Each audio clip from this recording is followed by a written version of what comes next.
Laipni lūgt atpakaļ Melu medniekos. Vai esi kādreiz uztraucies par sava Facebook konta drošību?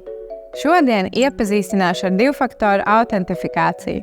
Šī funkcija pievieno papildu drošību tavam kontam, nodrošinot, ka vari piekļūt tam tikai tu.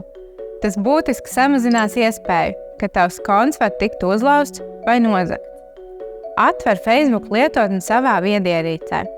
Pārliecinies, ka esi ielogojies savā kontā. Uzklikšķini uz 3 vertikālajām līnijām augšējā labajā stūrī, lai atvērtu galveno izvēli.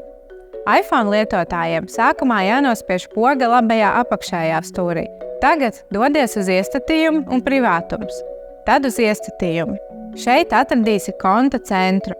Izvēlies paroli un drošība.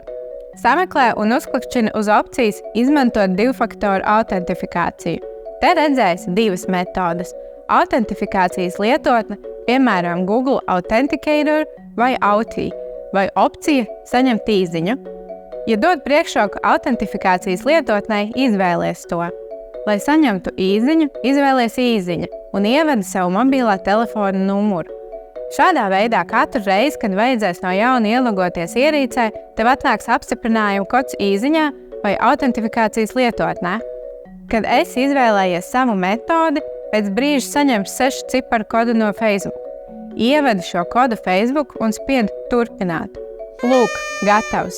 Tagad tev ir daudz drošāks konts nekā bez šīs funkcijas.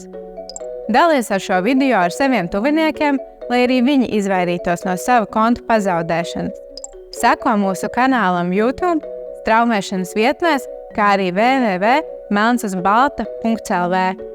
Kopā kļūsim zinošāki un drošāki.